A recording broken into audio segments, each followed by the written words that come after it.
Well, good morning, everyone. We're going to talk to you today about talent analytics, and for us, just to put a frame around that, we think the purpose is to have an objective measurement and assessment of a person's unique behavioural blueprint.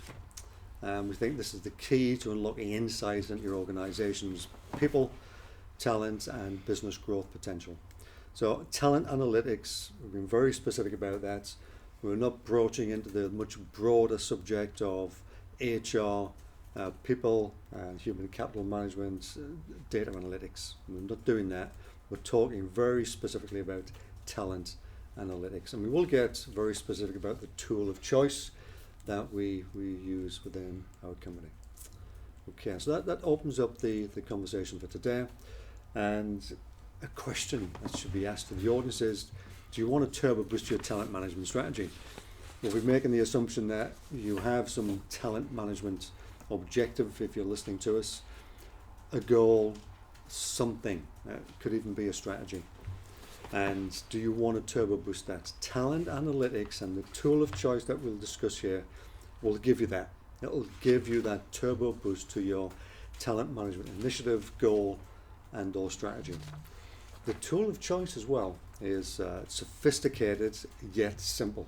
Yeah. Sophisticated yet simple. And we talked the other day about, well, what do we mean by that? Google is sophisticated yet simple. You don't need to know what works behind What's the happening scenes. in the background, yeah. But you will go for a search and it brings you the answers. Okay? Yeah, I think So just to add, that's sophisticated yet and simple. I think just to add, the sophisticated element is the powerful algorithms that's driving it in Absolutely, the background. yeah. Well, like you said, we don't need to understand what's in that, but the simple element is the reports and the information that it produces. Yeah. So we've got the same with this talent analytics system, sophisticated in its construction, yeah, but simple in its use and the output that comes out of it as well. And just to add, Lindsay, as well, in terms of the simple element, it's a smart questionnaire, 20 minutes, and you're in there. Yeah. So all the data can come from that one smart questionnaire. And a smart questionnaire, and anybody at any level, at any organisation can answer this. You don't need to have a degree in rocket science to do something like this. Yeah. Anybody can answer this. It's just forced ranking of some very simple questions about preferences and tendencies. Yeah. Yeah. So simple in its use. So we like it, and we're going to promote that today. Just before you move on as well, the other thing to mention is the beauty with it, which we'll come on to in more detail, is in terms of that linking to the bit you said is simple. All the different factors across the different categories of talent management that we'll cover all come from the one questionnaire. It's not different questionnaires for different things. Yeah. So acquisition, succession planning, improvement and development, Retention and engagement. They all come, and we can use these talent analytics to support that. Yeah. Okay. So why have we chosen this particular tool? It's because it has this element of, it's not looking at personality. And we think that's a bit of a challenge in some of the other tools that are out there. Personality is fixed. Personality, I would never, ever promote that we could help somebody improve or change their personality. It's not what we're about, okay? Yeah. I don't think we should be talking about that. So the tool that we've chosen looks at behavioural tendencies and looks at behavioural preferences. Why is that important to give that distinction? Well, behaviours are malleable, they're changeable, you can adapt, okay? And they can adapt, you can adapt those in the short term. Yeah. So personality inventories, personality talent management systems, very fixed if you're looking at personalities, difficult to change personalities. It's not going to tell you a great deal. Where behavioural tendencies and preferences, they're changeable, and another element of this tool as well is predictive. Okay, predictive in the working environment. Yeah, and just to add on the personality front as well, as Lindsay, you rightly said, we're not trying to change people's personalities. There is an element of personality assessment within this system. However, there's lots of personality tools out there. You'll have heard of Myers-Briggs and a whole host of different ones which do the personality type assessments. So you can get some great information from them. But what this allows you to do is, as you've said, is really look at the individual behavioural blueprint. So it's about predicting behaviour based on a number of factors. Yeah. And one of the reports, I'll just quickly mention some of the categories. So we look at traits, which does cover some elements of personality, but it's not a personality type as such. Retention and engagement factors, task preferences, interests, work environment preferences, behavioural competencies, etc. So there's a whole host of different individual drivers and motivators that we're measuring with this. So essentially what it's going to do is going to give you a chance to get under the hood of your people, your talents and your organisation, because this can also be used for teams and team dynamics as well. So it gives you a chance to get under the hood, and there's a lot of detail comes as well, but it's simple to use detail. So it's all about an individual's work-based or workplace inventory, behavioural preferences and tendencies, and again it is predictive. And do you want to say something about the enjoyment performance I was just theory? going to mention that. Yeah, the whole thing's based on something called enjoyment performance theory. You'll be able to see the little infographic behind there which explains how this works, but just in summary, basically if somebody enjoys something, they're going to repeat it. The more you repeat something, the better you're going to get, the more you're going to improve. The more you improve and the better you get, the more positive feedback you're going to get, which is just going to make you enjoy it even more. So it's something that we call the enjoyment performance theory.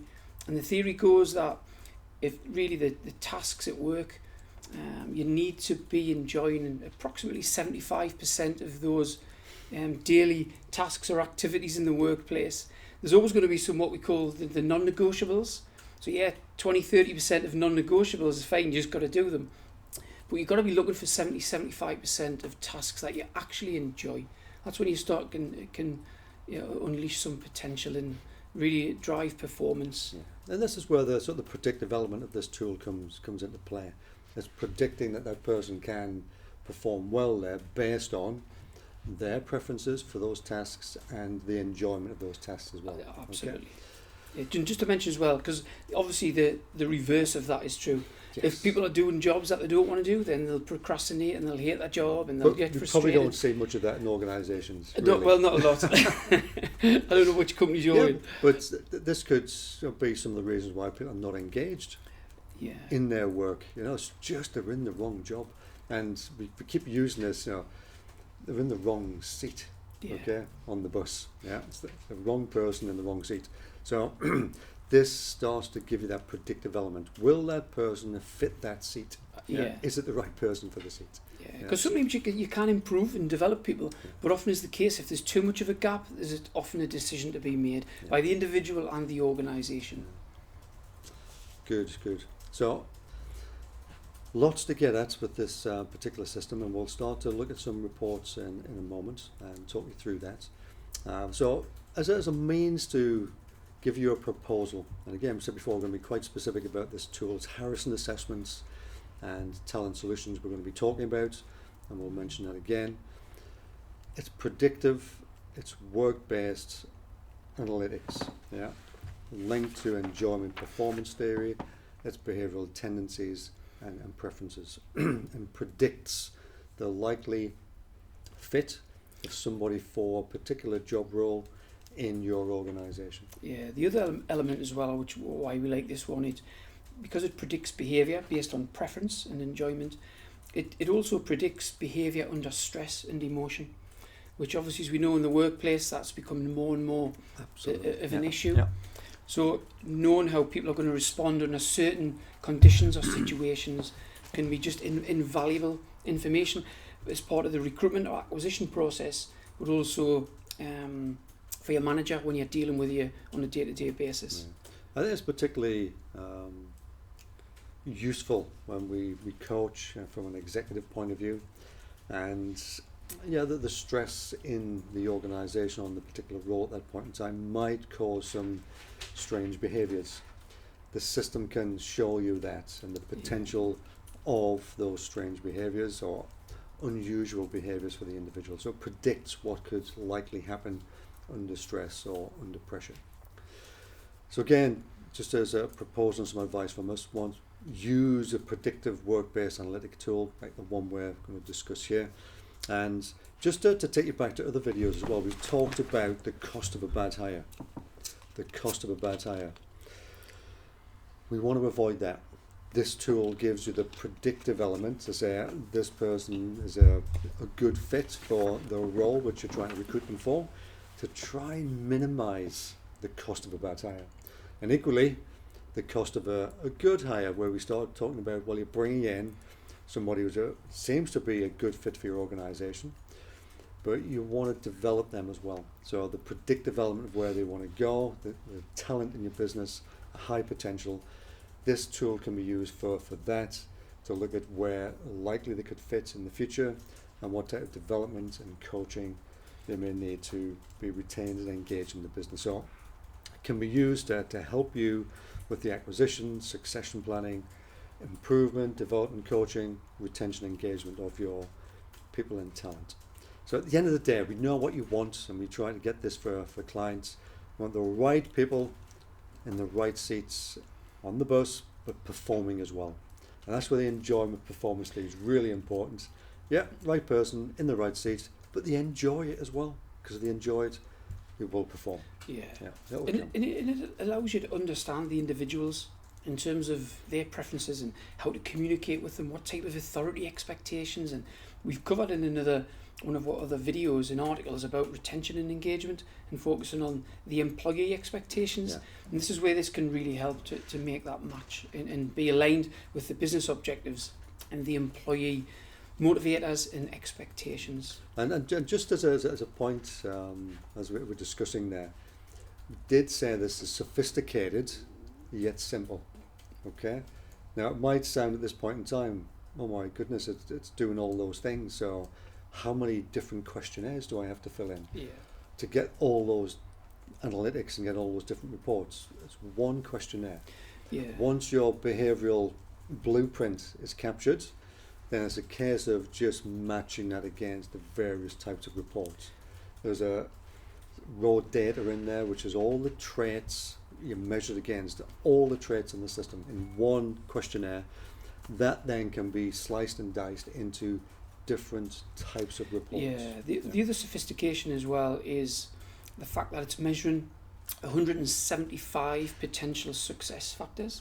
So if you're thinking of traits and definitions and factors, there's 175 factors being measured, whereas a lot of assessments, they're measuring, it might be 4, maybe 16, but this one, in terms of the sophistication, it's considering so many more factors than most assessments. Okay. So just to recap before we go into the call to action, if you want to turbo boost your talent management strategy, we're recommending this particular system. It's sophisticated and yet simple in its use. Okay. This is not looking at personality, it's looking at behavioral tendencies and preferences. And why? Because they are malleable and can be changed. It's got a predictive element to that, and predict how a person is going to perform in a particular job role based on enjoyment performance theory. And it does help with all elements of acquisition, succession planning, improvement, and retention engagement. So it's covering the full talent management life cycle or strategy. So just to give you something to take away here, what we promote is talent management, and our particular take on that is called Aspire. And why we do that? Because we're simple folks, okay? We want a simple way to communicate this to clients. We see talent management as acquisition, succession planning, improvements, and retention and engagement. And it forms the word Aspire. So Aspire is our brand of talent management. And what we look to deliver to you and to the client, the power to make confident people choices. And this particular tool gives us the chance to do that, to support that claim and to turbo boost any talent management strategy. So the system of choice is Harrison Assessment and Talent Solutions. Yeah, and just to jump in there, Lindsay, we've mentioned the categories or the elements of talent management, as you mentioned, acquisition, succession planning, etc. So there's some key fundamental things within each one of those elements. So it's just some of the things that this, in terms of the talent analytics, the system enables us to measure. is we've mentioned the predictive behavioural assessment. So we said potential to measure emotional flips and derailers, preferences, enjoyment factors, etc., etc. Leadership competency analysis. So you mentioned the HIPOs, the high potentials. So we can measure against potential for leadership positions. So it's part of the succession planning, perhaps. The alignment of values. The data is shown now, and the research is shown that the more aligned someone is in terms of their values, their individual personal values with the company values, then the more likelihood they're going to be engaged and perform. So we can measure that from the same questionnaire. Team dynamic profiles. So how do people fit together? You might have everyone who's got a similar profile. Do you want someone the same, or do you want someone who's going to sort of contradict and support those strengths in different areas? So we can measure team dynamics in profile teams. As we mentioned, employee expectations. So it's not necessarily employee engagement survey as such, but it's allowing you to measure employee expectations. So it allows you to measure engagement and retention factors. And the last one, just to mention quickly as well, is there's a whole host of other things in there. One of the key ones is the job success analysis. So it's back to that, are the right people on the right seats? So we can measure the likely fit or how similar that person's traits are to the success, the benchmarked success factors within that role. So there's a whole host of different things we can measure. And again, back to one questionnaire, which is what we call an ipsative questionnaire, and it's just a ranking. So you're ranking one thing against another, which are not necessarily related or linked. So when you fill the questionnaire in, it can seem quite, I'm not quite sure how they're going to get the data from this. But yeah, as we've said, the algorithms in the background can drive the sophistication. We don't need to worry about that. I think another couple of things to add as well, that this is it is objective, not subjective. Yeah. It's very objective, and it is individualized as well. This is not putting a person, a particular recruits into a box, okay? It is about an individual behavioral or unique behavioral blueprint. Everybody's different, so it's very, very specific and very unique to the individual, which is amazing. That's part of the sophistication that surprises you with the simple questionnaire that you fill in. The report that comes out, you think, how did that questionnaire enable that level of sophistication? But simple to read as well.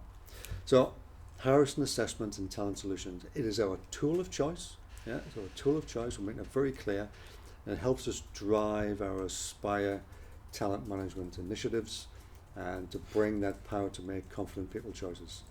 So I think the call to action today is if you would like to see firsthand what these reports look like, okay, then you follow the links and we can get some sample reports to you that you can use at your leisure. They're for free, and if you want to take that further, well, you know where we are, and you can ask us the relevant questions. So I think for today we sign off, so thank you for your time. Yeah, thank you. And just to add some of the reports that Lindsay said we'd put up there, we're not going to go into it now, but it's called a paradox report, which is an incredibly insightful report. So we'll certainly put that up for you to have a look in more detail. Thank you. Thank you.